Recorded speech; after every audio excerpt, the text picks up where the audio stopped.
I've been making art my entire adult life and most of my youth. I've enjoyed art, got interested in comic books when I was very young, and that was probably like my entryway. I started drawing comic book characters.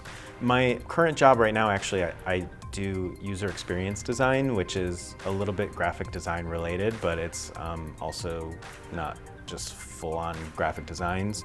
But I work a lot at night, I work on the weekends, and I'm trying to continue building myself as an artist. It's been pretty fulfilling. I feel like if I could devote more time, I would probably try to be a professional artist, but it's pretty difficult to make that transition when you need to support yourself. So I basically do it when I can. My work in general has been about combining disparate ideas and seeing what results from mushing them together. And for the last while, it's been geometry and something. I had been making these geometric shapes for a while, but I used to paint figuratively. So I was also having a yearning for painting figuratively, and I wanted to combine the geometric work with figurative painting.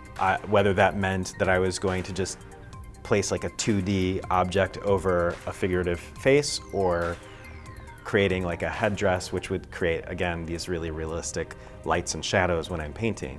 So I kind of wanted to essentially combine figurative painting and this really geometric work, and that's kind of how it evolved.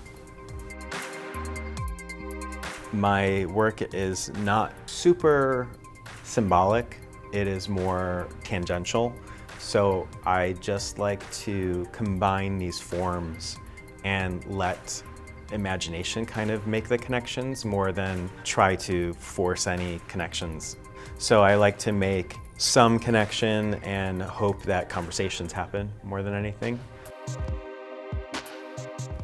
As I've matured, I've tried to focus on bodies of work, which allows you to really explore things in ways that you hadn't anticipated when you started the project. That's one of my main things now, is I try to force myself to explore an idea to its fullest before I move on to a new concept. Or if I do move on, I don't abandon the previous one completely until I feel like I'm completely done with it. I especially enjoy hearing what people think of it, because it really allows me to make leaps that I wouldn't necessarily make on my own. Making art is good for me, but making it in a void is not very helpful. Having an audience to interact with helps a lot to further my process, and at the end of the day, I do want to sell art, and having an audience and who tells me what they like and don't like about it allows me to make decisions about what I'm going to make next.